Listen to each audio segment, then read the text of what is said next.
are you listening to? Straight Talk with Kim and Carolyn.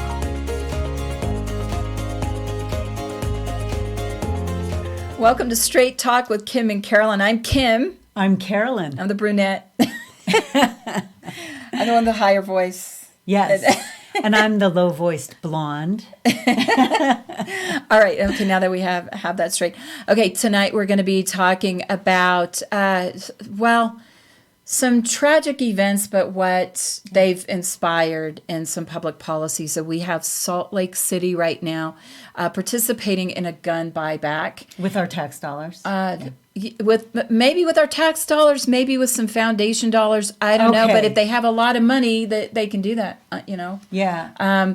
Hey, if it's foundation, go for it. I don't know. Yeah. I hear they never get anything good in these anyway, but we'll talk to Connie a little bit about we have this, Connie Peterson with Well-Armed Women, and we're going to have her talk about really the effectiveness of buybacks and general gun control policy, and as well as a little bit about her organization. And then after, we're going to be joined by a Republican candidate for Salt Lake County Clerk, Gowd and Maragani. He goes by Gowd.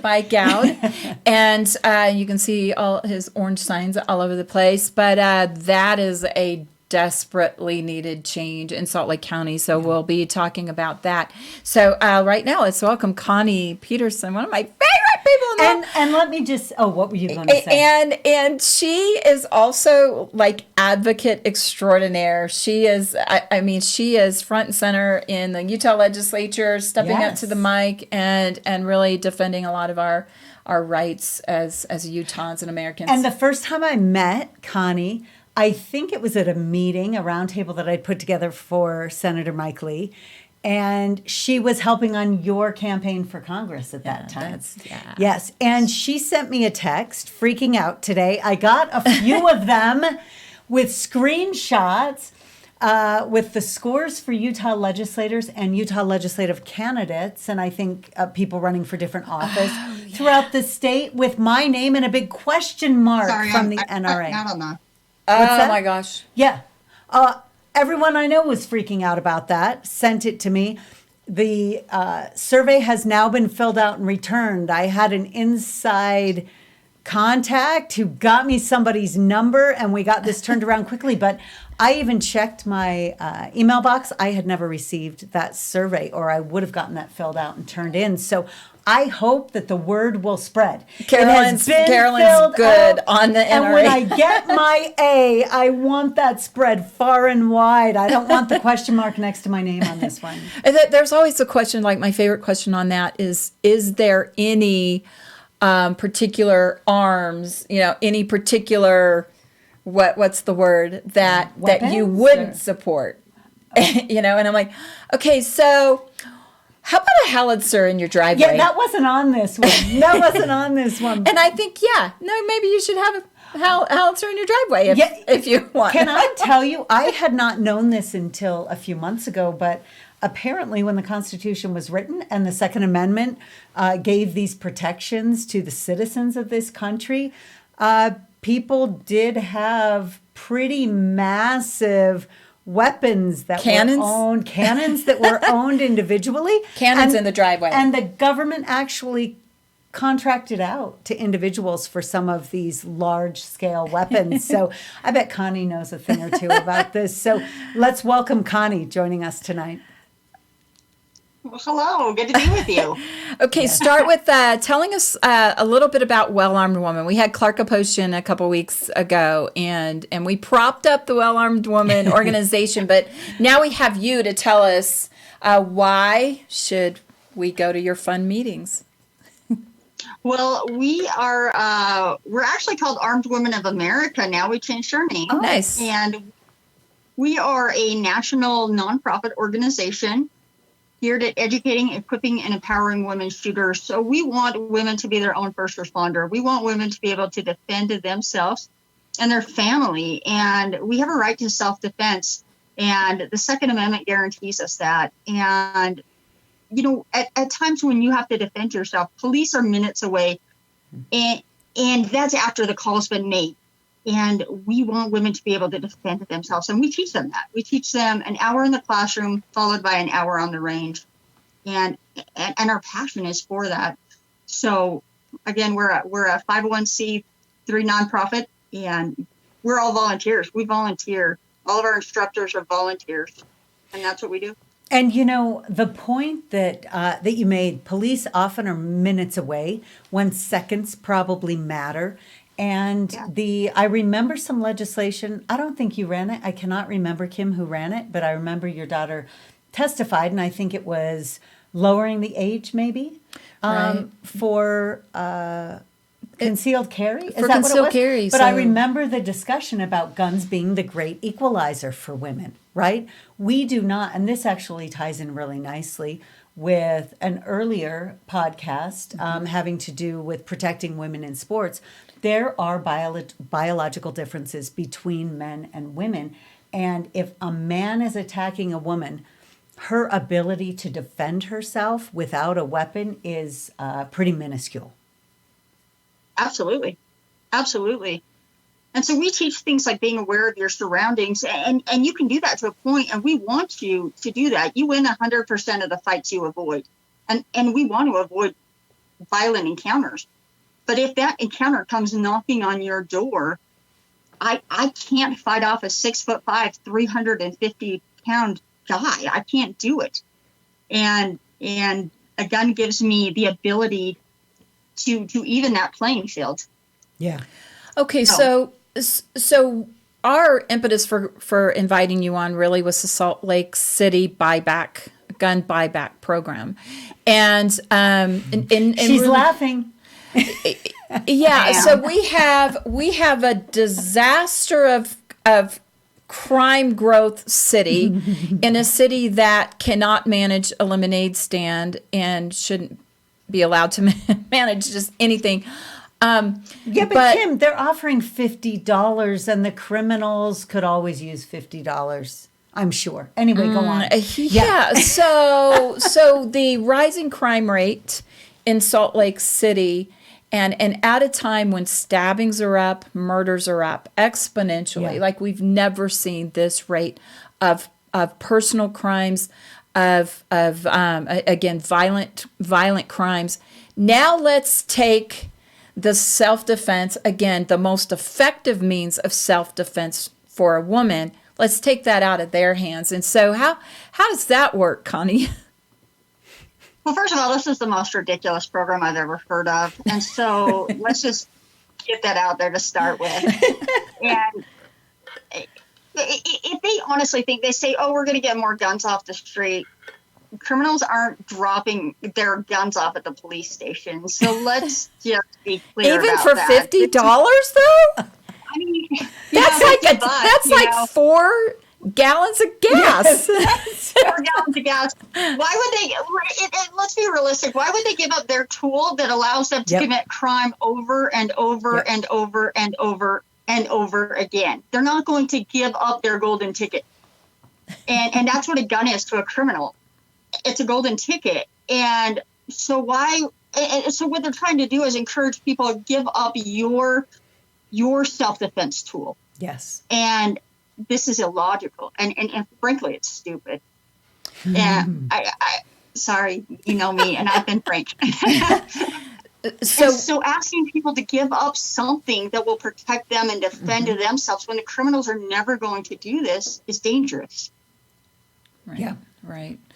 Well, so Connie, I know that you follow and your organization follows gun and Second Amendment legislation around the country, especially what might come out of Congress. And sometimes when we have these very, very tragic events, one side instantly jumps to gun control.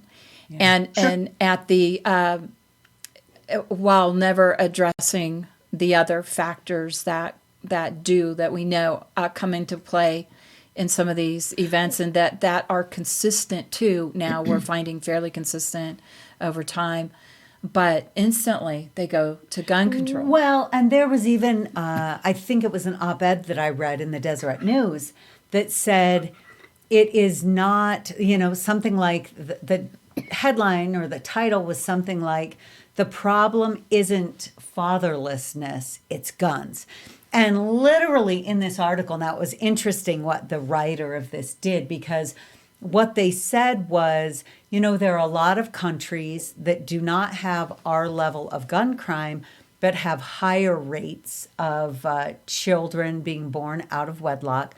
But what they then said is that in those countries, we don't see the same number or percentage of gun deaths. They didn't talk about violence. They didn't talk about criminal acts. They talked about specifically gun deaths. Well, if you want to talk about shootings, that will be linked to firearms in some way, right? But what they've discounted is all of the other weapons, because fatherlessness leads to violence, which manifests in various ways. One of those is, or fatherlessness is frequently a common characteristic. Yes. Thank you for that correction. Yes. And so, yes, and it's a very consistent one, right? It's not an absolute cause and effect, but it is a consistent precursor to violent behavior in young men. Yeah. So those factors tend to be excluded from any of the conversations, and one side quickly jumps to gun control. So Connie, one of the things that you in particular in your organization have watched for are red flag laws, things like perimeter laws, and legislation. And what do you have to say about that? And sometimes your Second Amendment defenders and supporters and promoters, we get accused of not being sensitive. We get accused of not wanting to solve the problem that can only be answered through through gun legislation. But what are you watching? What are you seeing? And what really can we do? Well, the interesting thing is we see a lot of legislators out there trying to push gun control. And it's not the gun. A gun is just the tool in the hands of a person who wants to commit evil acts. And they can do that with a hammer, with a knife. And in fact, Australia banned guns and their violent crime rate went up substantially.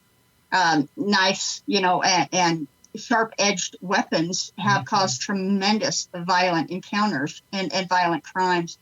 But what we're doing as a firearms community, we're teaching classes, we're teaching teachers, and this didn't stop now. This didn't start now. It didn't start in the last 2 weeks. There have been fantastic programs going on over the last 5 years. In fact, we have a wonderful class coming up, a free class for teachers. We have one in July and one in August. It is called Countering the Mass Shooter. It is a USCCA doctrine class, one of the best classes that I've ever taught, and it'll be brought out by Utah Gun Exchange. And you can look on utahgunexchange.com under the events tab, but we're bringing that to teachers for free to help them, whether they carry a firearm or not. This will help them combat a mass shooter threat. It is combating the mass shooter or combating the mass threat, something like that. Sorry, I don't have the exact title, and I teach it. And all that happens when you... Sorry, that keeps moving. But anyway, so these are the things we're doing. We're active in this. We also teach people to defend themselves. And then we go back to Utah and what we've seen in Utah, which is we have armed teachers, and we see this decrease. People don't want to go into hardened targets. And we've seen this. We've seen the statistics in this. And why don't they? Well, criminals are... people think criminals are dumb, and they're not. They have a brain in their head. They don't want a hostile work environment either, right? They don't want to go somewhere where they're going to get shot either. So they pick soft targets. And if you look at something like the Aurora, Colorado shooter, He passed multiple movie theaters until he found one that was listed as a gun-free zone. And these are the things that we see when we talk about mass killer situations.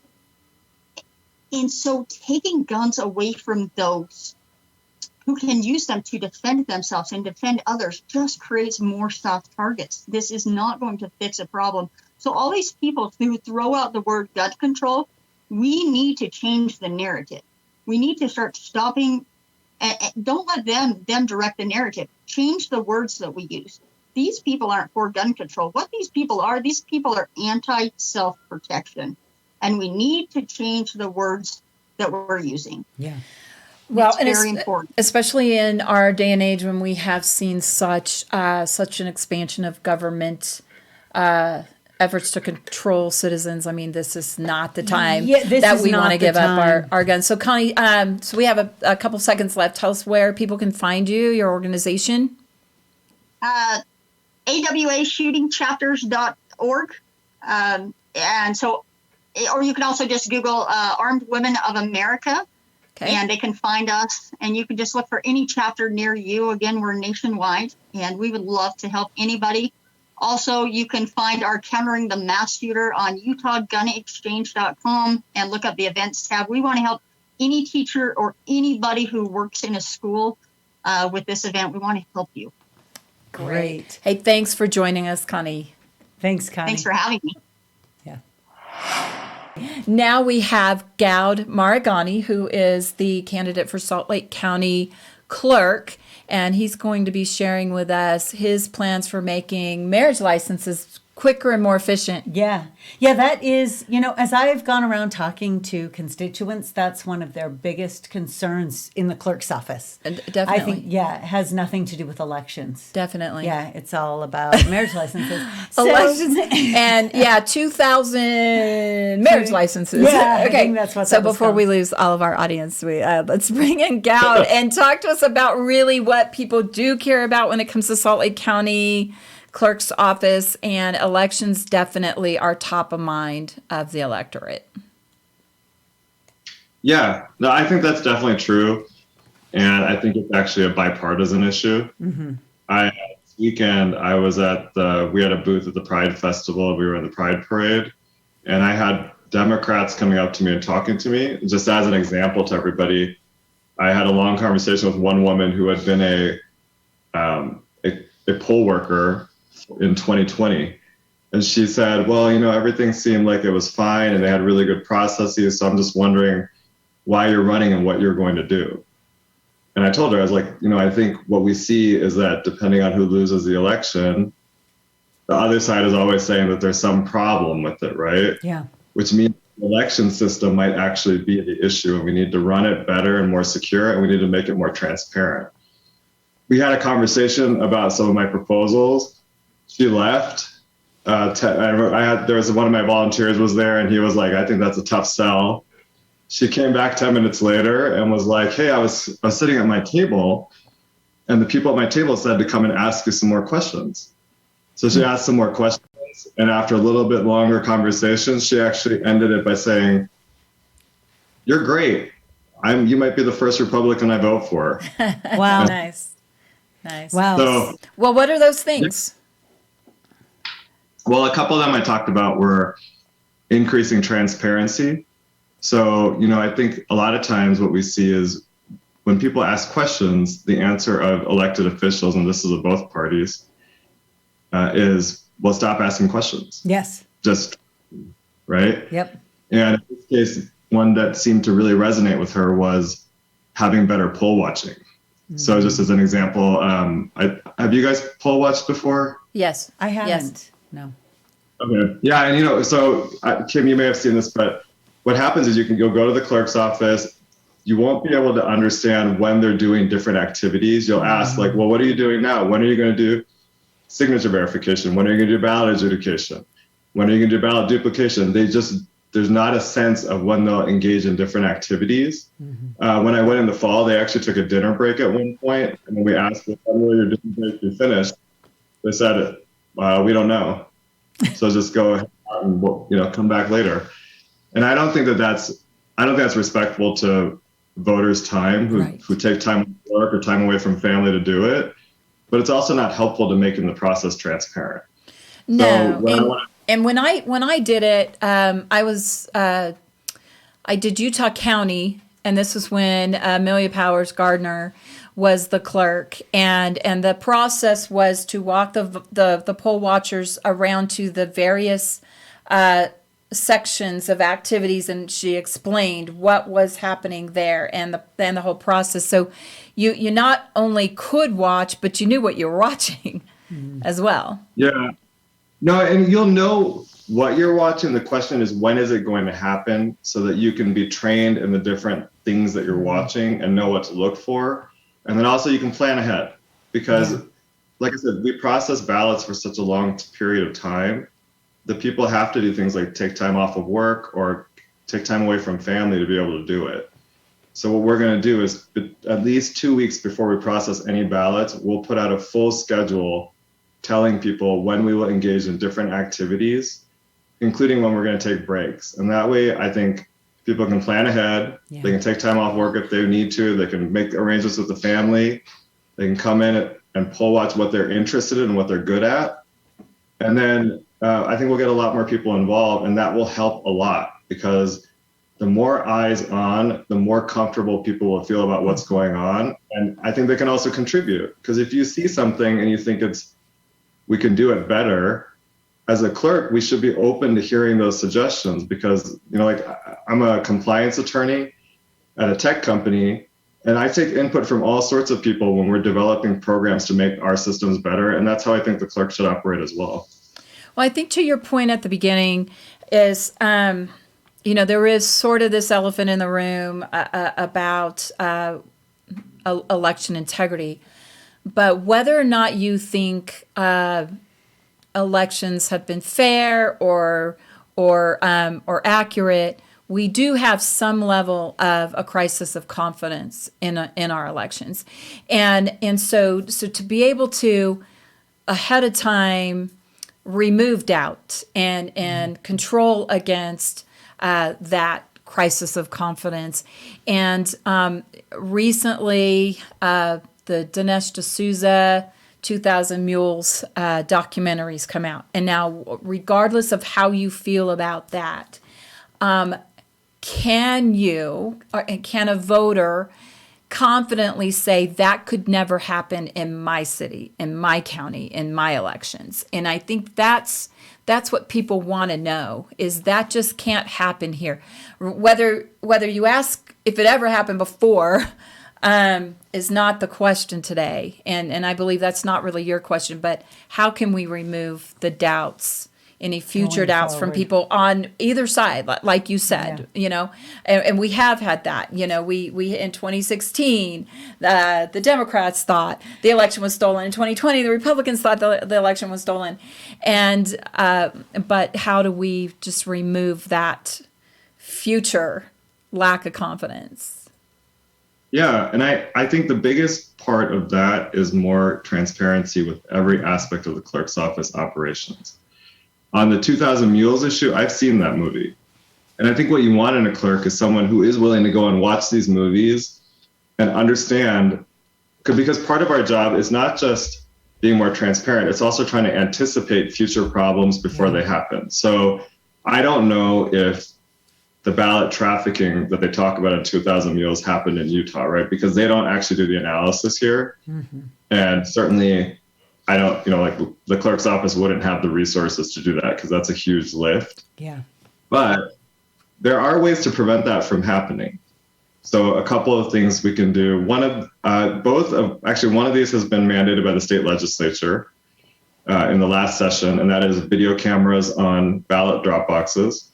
So we should have 24-hour surveillance when they are being used. And I think, because then what we can do is we can do a post-election audit, and we can take a look at those video cameras to see if we see any odd activities happening, right? And that's a fantastic way to prevent exactly what you saw in that movie, where the same people are going to ballot drop boxes repeatedly. And the second thing is we need better chain of custody. Right now, or at least in the 2020 general election, the clerk's office sent out teams of 2 to each ballot drop box. They would go to the ballot drop box, they would open it up, they would pull out the ballots, put them in a bag, and seal it with 2 zip ties, drive it back to the ballot center, and then when they drove it back, they would weigh it and then record on a spreadsheet the ballot drop box, the date, and the weight of the bag, right? Mm-hmm. But that's not sufficient chain of custody. What we'll do that's different is we're going to have an app. This is designed on Utah County. I'll send out teams of 2. I want a Democrat and a Republican on the team. I also want poll watchers if poll watchers want to ride along with the team to go out to the ballot. Nice. And they'll scan the app at the drop box. They now have a timestamp of when they're opening it. They'll take out the ballots. They'll do the same thing with 2 zip ties, and they'll weigh it on a fish scale there and enter the weight into the app. Then they'll drive it back to the ballot processing center. We will weigh it again on a digital scale, and we will take another timestamp. So now we know how long it's been driven around. And that weight should get us between 1 to 2 ballots in terms of variance. Now I can tell you, yes, we have sufficient chain of custody on the ballots. So it's things like that. Just the questions that exist now and the unwillingness to answer a lot of those questions are undermining any of that confidence that many of us have had.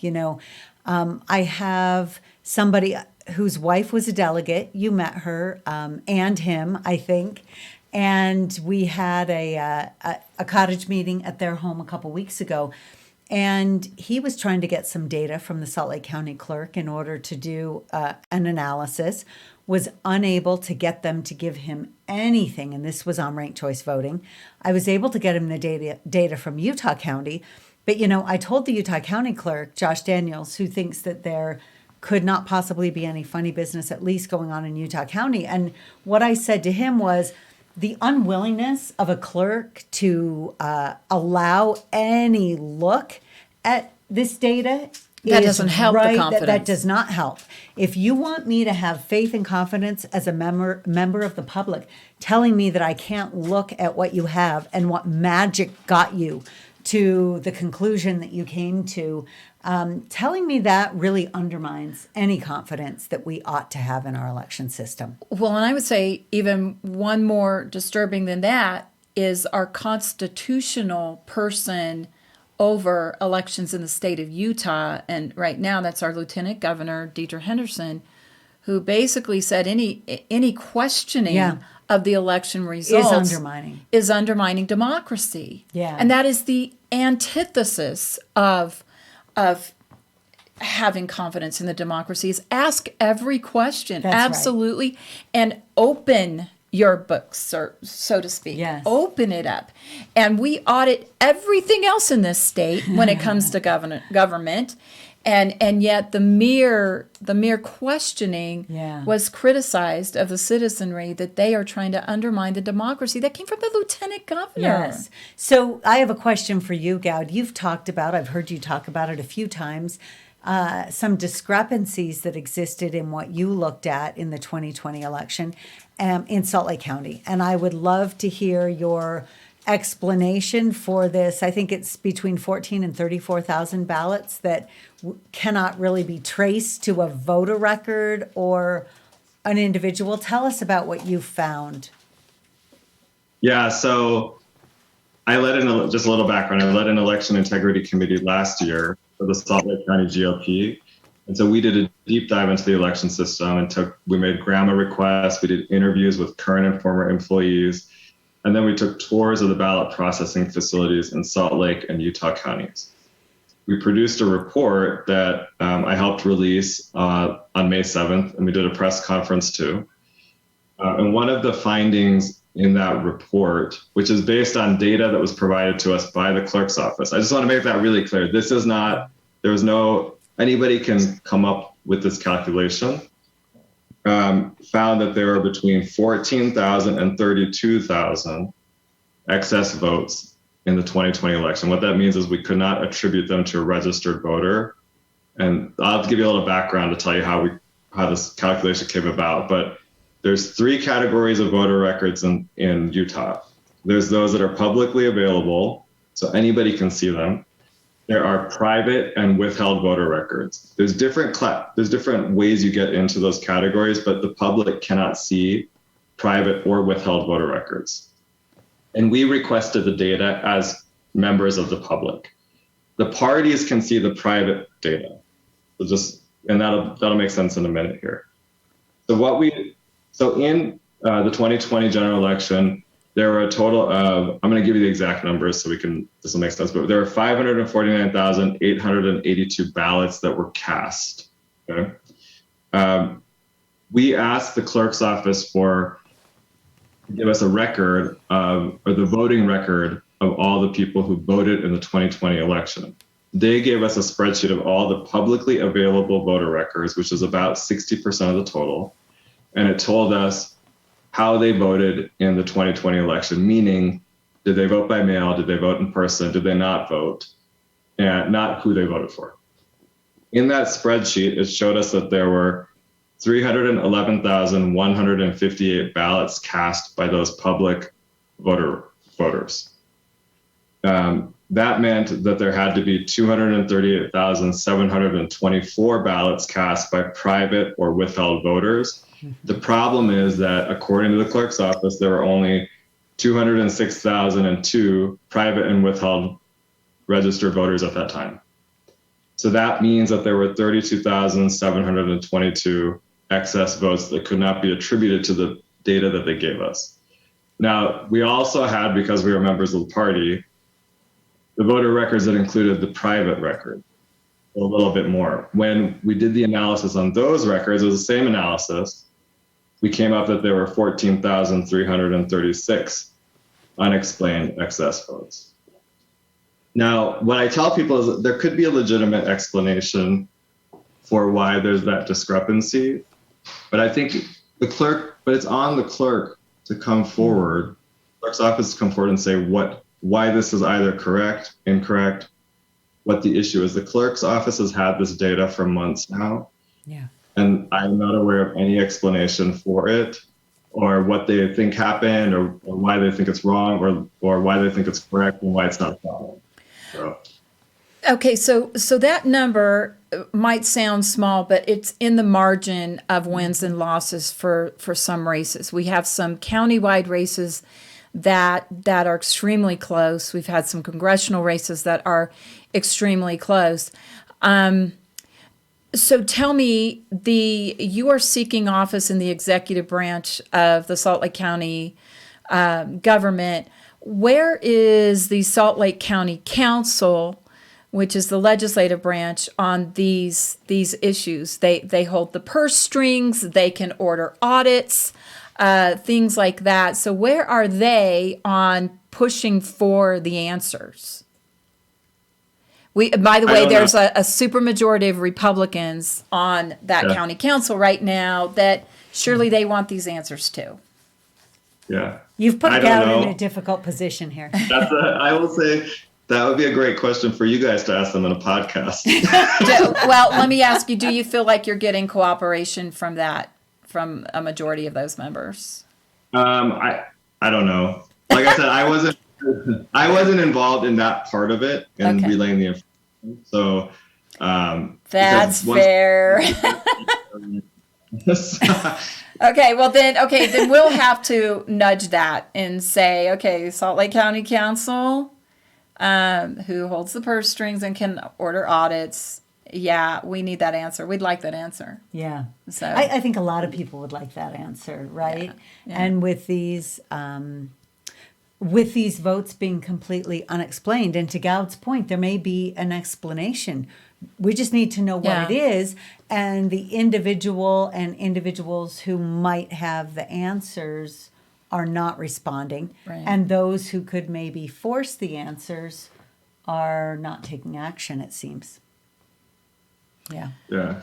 I mean, I will say this. I think, from my perspective, it's part of the reason why I decided to run for clerk, right? Is I think that if you are given data like that, your job is to actually be forthcoming about it and explain it and learn from it.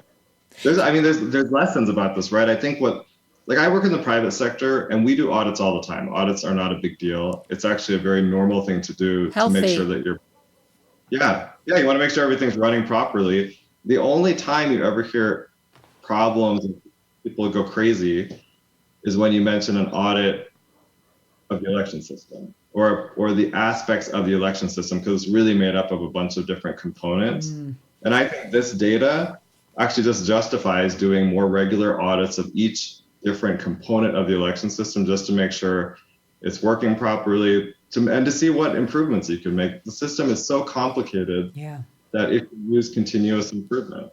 And, will you take a minute and just tell us, Gowd, about your professional background and how you think that plays into kind of what you've been able to do in this analysis and how you think it could help you in the clerk's office? And that's a big professional change, too, from what your day job is now. Yeah. Yeah, true. So I've been practicing law now for almost 20 years. Next year it'll be 20 years. It's kind of crazy, but and so I work at a tech company. I am in-house counsel and I do compliance work. So my job is to study complicated systems, find potential failure points, and then design systems to make sure those don't happen and that we comply with the law. So really, like, the short of it is that my job is to prevent problems from happening. And that's what I think you want in a clerk. You want someone who's constantly looking to see what's on the horizon, what could be going wrong. You're constantly asking questions. That's what I do in my job. It is just asking questions. So someone will say, well, this is how it works. And then you're like, well, what about this? Or what about that? This seems like an issue. And then we'll find new problems. And then you're just constantly trying to improve the system. And I think that is exactly what would be valuable in the clerk's office, because the reality of it is that everything is constantly changing and you've got to stay ahead of the curve. And I don't think we're doing that right now. So your day job is actually very compatible with the duties of that. And so you're prepared. And I would say gives you some level of expertise. You're not a politician looking to have an elected office where you can just kind of coast and collect a paycheck. I am actually not saying that's what's going on right now. I'm just saying that a lot of times people are drawn to political office because of the attention that it gets them, and the work is not always top priority. And it sounds like you have the expertise and the experience, exactly the type that we would want for somebody in this position, especially with the questions that so many people have right now. Yeah, what I tell people is I know how to get stuff done.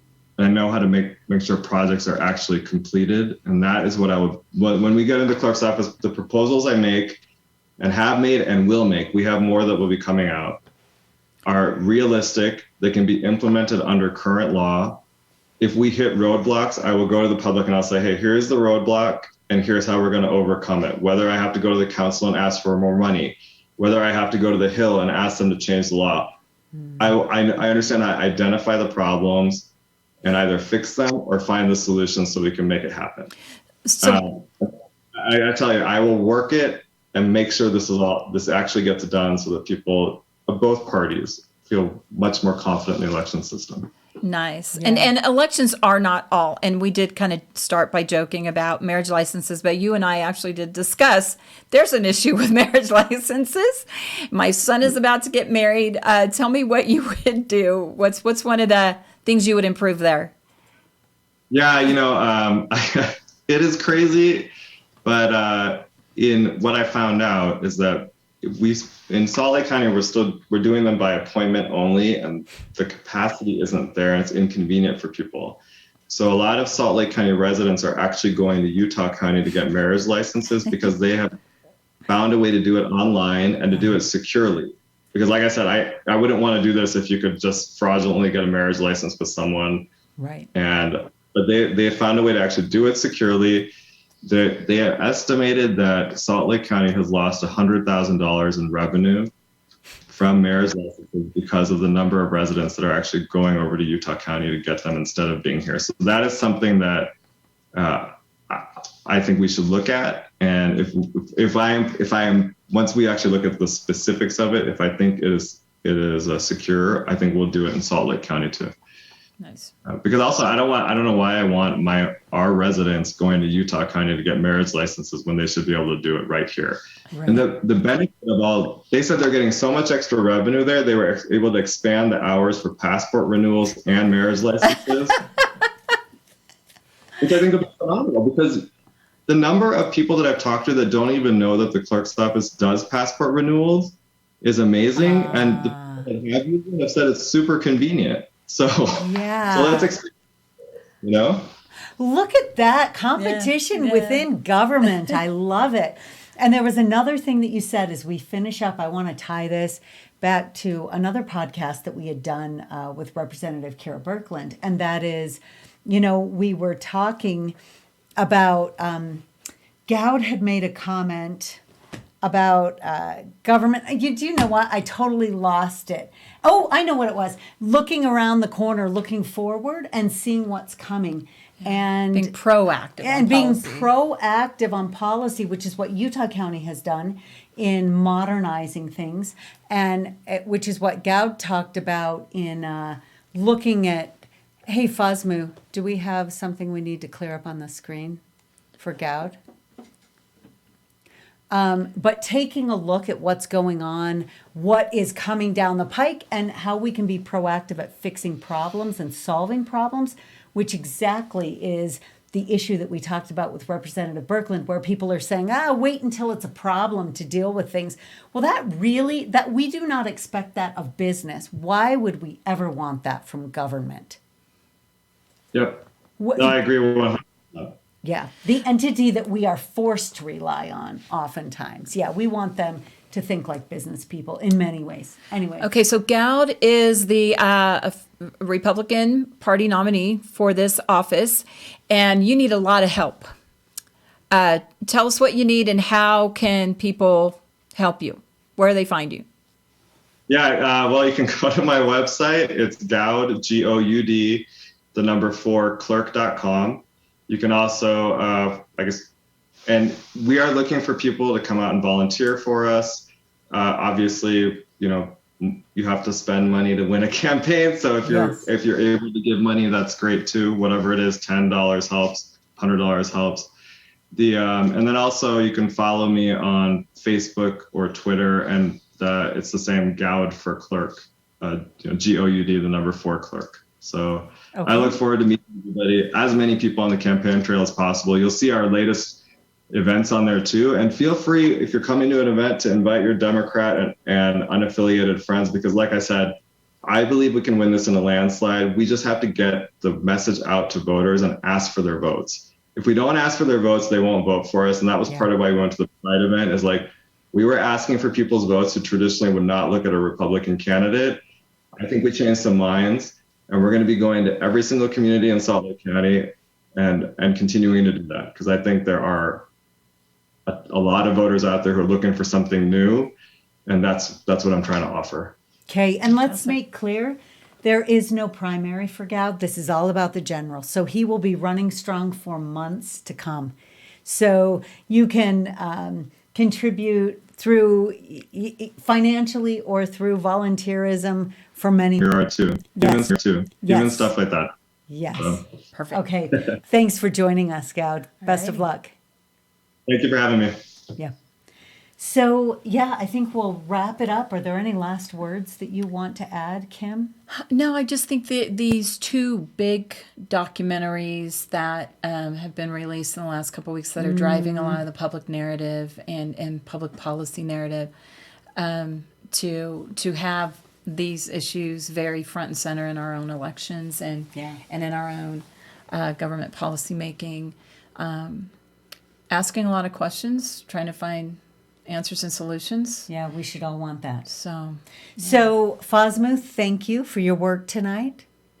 Sure, and I'll just add, for those that haven't seen What is a Woman? What is a Woman? The Matt Walsh documentary. I think my favorite part, and I won't spoil it for anybody because you got to watch it, is what Matt's wife says at the very end. She answers the question. Oh, she does nice. answer the question definitively, and I would agree with her With her her response. definition. Okay. Thanks for joining us for another episode of Straight Talk with Kim and Carolyn. Please follow us, like us. You can find us on Facebook, on YouTube, on wherever you get your podcasts, on Rumble. Am I missing anything, guys? Nope, I think you nailed it. Okay. Follow us, like us, share us, and we will see you next time on Straight Talk with Kim and Carolyn.